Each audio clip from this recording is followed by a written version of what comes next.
kami terkait dukungan terhadap pengarus utamaan ini, terutama dalam penyusunan kajian lingkungan hidup strategis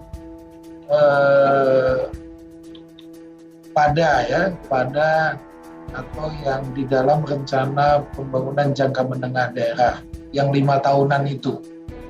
Karena RPJMD ini dibungkus lewat peraturan daerah dan dan itu dilakukan ketika kepala daerah baru dilantik. Nah, 6 bulan setelah dilantik, maka Perda tentang RPJMD harus selesai.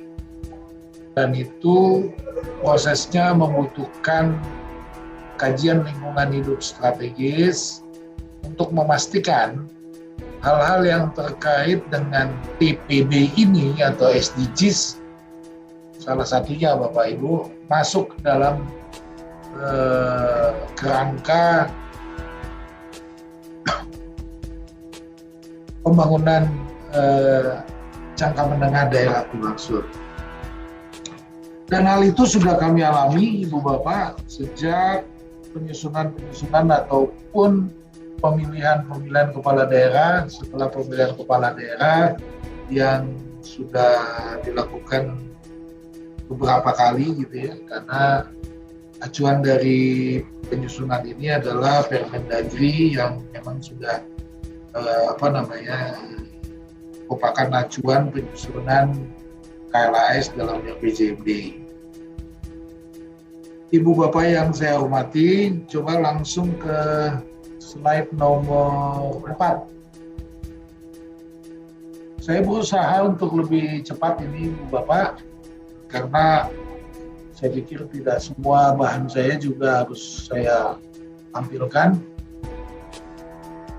Yang jelas bahwa Perpres 59 tahun 2017 tentang pelaksanaan tujuan pembangunan berkelanjutan ini tentunya inline dengan dasar negara kita tentunya, di mana melindungi segenap bangsa Indonesia, kemudian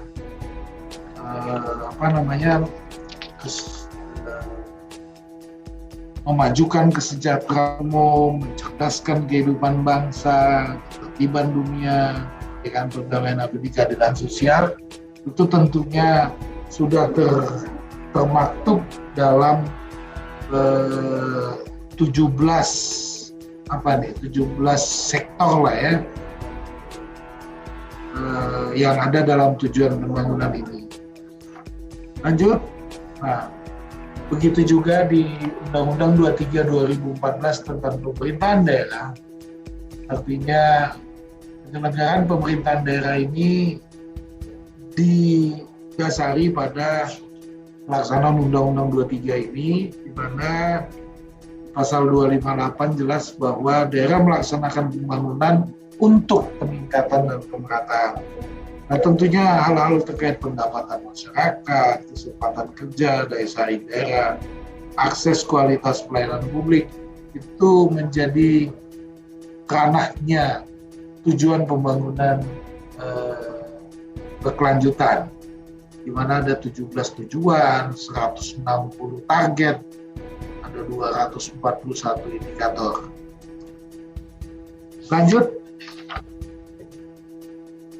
Lanjut, bisa siapa? Kalau panitia di backup itu Firdaus sepertinya terpental yang Siapa yang terpental? Itu yang menganul Pak yang pegang itu operatornya. Ya, biar dibantu panitia. Mungkin tolong panitia. Jadi kemudian Bapak Ibu yang saya hormati, saya lanjutin aja, nanti bisa bahan di tayang atau di copy atau apa. Jadi pembangunan daerah itu merupakan pewujudan pelaksanaan urusan pemerintahan. Ini kami mengingatkan aja lagi.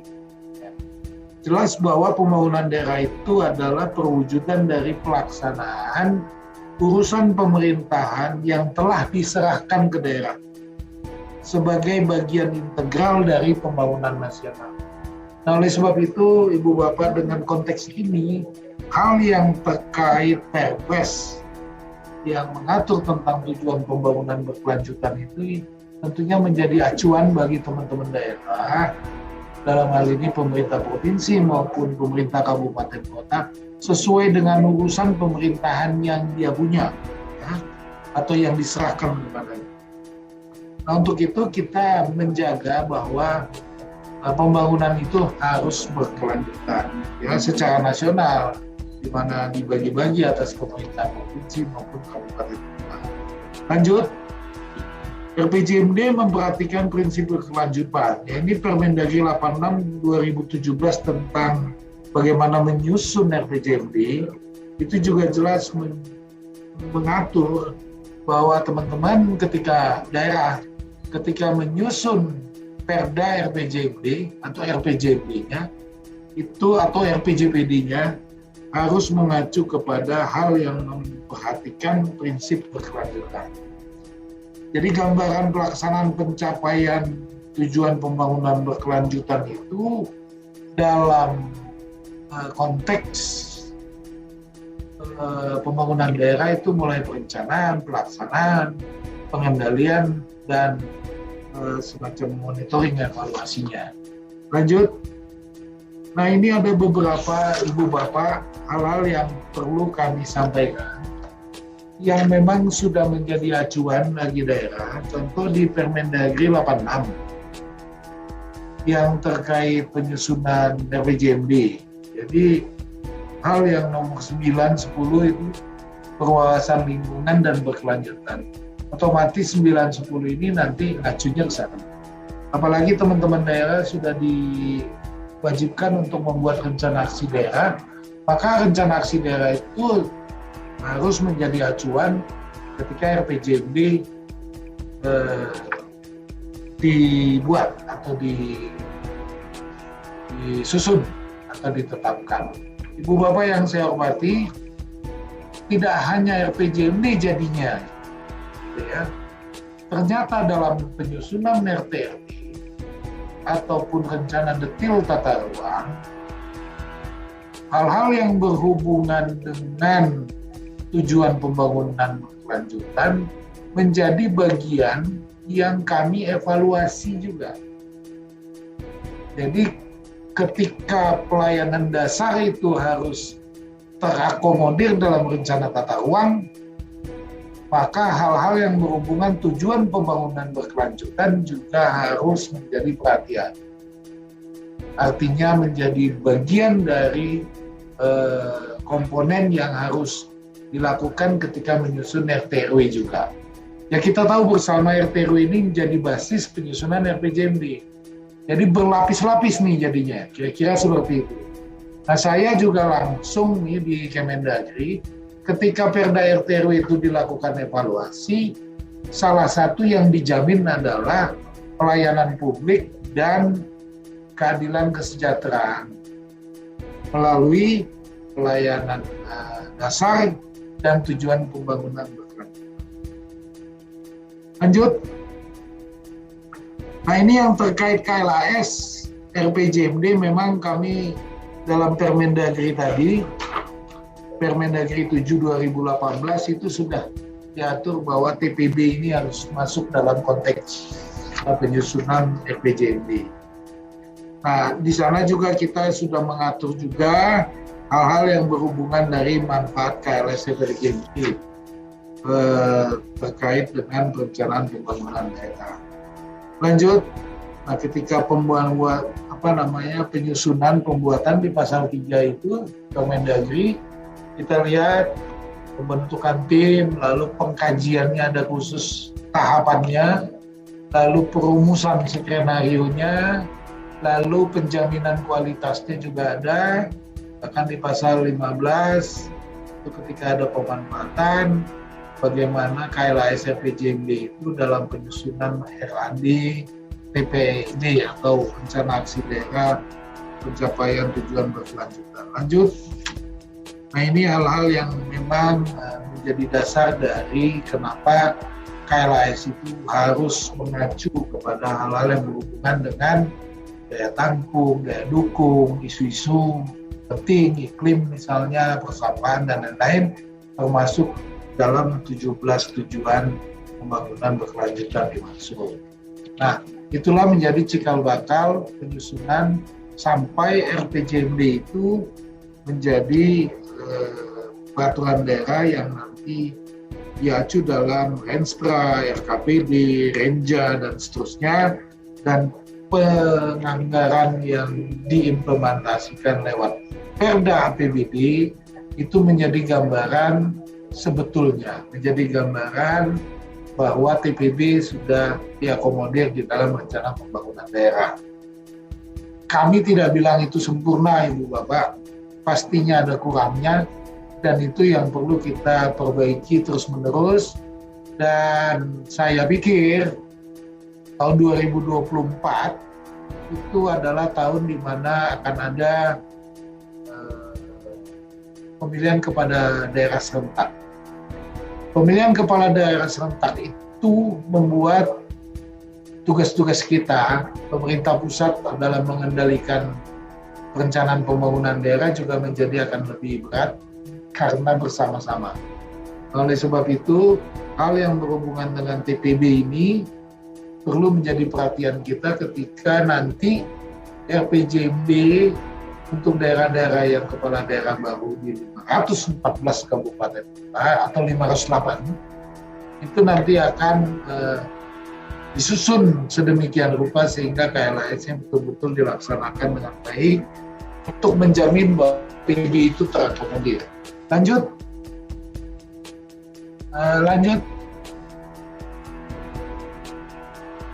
Bisa dilanjut sebelum penutup atau setelah penutup. Ini ya, Ibu Bapak yang saya hormati, ini contoh-contoh pelaksanaan TPB dalam KLAS RPJMD, misalnya Sulawesi Tenggara gitu Bapak Ibu. Ya. Nah ini kita sudah mengalami ini dan kita melakukan fasilitasi terhadap ini. Kita lihat itu ada permasalahan, ada persentase sampah perkotaan yang tertangani dan seterusnya. Jadi di dalam kasus penyusunan KLAS RPJMD ini, hasil penyusunan telah menggambarkan pencapaian. Lalu Provinsi Sulawesi Tenggara sudah dapat memetakan permasalahan, skenario, dan seterusnya. Hasil pemetaan tersebut, kondisi terhadap capaian itu juga telah dapat dirumuskan sasaran strategis dari permasalahan masing-masing indikator. Lanjut. Ini Bapak gambaran dari 17 provinsi peserta Pilser Pilkada serentak yang 2018. Jadi isu-isu pembangunan berkelanjutan yang di 17 itu sudah masuk, termasuk di dalamnya ini Ibu Bapak ada soal defisit air, pangan, persampahan, emisi GRK, karhutla, pemenuhan standar pelayanan minimal yang tentunya terkait dengan kemiskinan, pendidikan, kesehatan. Lanjut.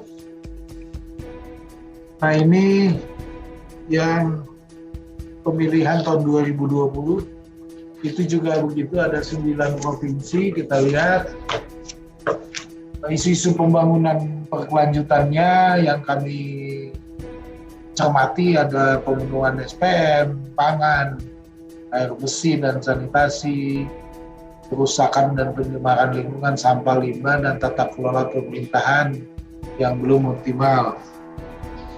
Lanjut, Ibu Bapak yang saya hormati, lewat Rakortek, rapat koordinasi teknis perencanaan pembangunan dan kami lakukan bersama-sama dengan Bappenas juga sudah memberikan arahan kepada teman-teman daerah agar segala hal yang terkait perencanaan RKPD 2023 nanti sudah mengacu kepada hal-hal yang menjadi tujuan pembangunan nasional, di mana hal-hal yang terkait dengan TPB ini juga kami minta. Bahkan target-target indikatornya juga sudah masuk. Dan kami nanti ketika ada Permendagri tentang panduan penyusunan RKPD 2023, hal-hal yang terkait misalnya persampahan, kemudian sanitasi, SPM, dan lain-lain sudah masuk di dalamnya. Kemudian Ibu Bapak, isu-isu prioritas pembangunan berkelanjutan yang perlu mendapat perhatian dari teman-teman pemerintah daerah itu saat ini masih pada fokus ke persampahan, limbah, perubahan iklim, dan mungkin kehutanan karhutla ya, dan sebagainya. Nah, KLAS RPJMD sebagai instrumen ini Ibu Bapak, saya pikir dengan pelaksanaan KLAS ini tentunya sinkronisasi dan pelaksanaan TPB ini menjadi ada salurannya, atau bagaimana kita menjamin Perda RPJMD atau RPJBD ataupun tata ruang itu nanti mengakomodir hal-hal yang berhubungan dengan itu, termasuk integrasi KLAS RPJMD ke dalam dokumen perencanaan pembangunan daerah yang memang diperlukan, kira-kira seperti itu. Jadi gini Ibu Bapak yang saya hormati sekalian gitu ya, hal-hal yang berhubungan dengan kebijakan pemerintah, baik itu nasional maupun daerah, itu kan memang banyak dikemas ya di dalam dokumen-dokumen perencanaan, baik itu yang sifatnya umum maupun teknis. Misal ada yang bersifat teknis tadi, rencana aksi daerah penurunan emisi gas rumah kaca, rencana aksi daerah perkebunan kelapa sawit, rencana aksi daerah yang lain, kemudian ada rencana umum energi daerah, rencana pariwisata, rencana macam-macam di daerah. Kami mau juga kepada teman-teman daerah terutama memastikan bahwa hal-hal ini harus terkait dan connect gitu ya dengan hal-hal yang berhubungan dengan TPB ini misalnya, termasuk juga dengan tata ruang, karena segala hal yang terkait perencanaan atau pelaksanaan pembangunan tentunya menggunakan ruang atau memanfaatkan ruang, bagaimana mengendalikan pemanfaatan ruang, dan itu nanti masuk ke dalam proses penganggaran dan sebagainya. Oleh sebab itu, hal-hal yang berhubungan dengan 17 tujuan yang sudah terdefinisikan dalam tujuan pembangunan berkelanjutan ini harus menjadi dasar bagi rencana-rencana yang lebih teknis. Saya pikir begitu.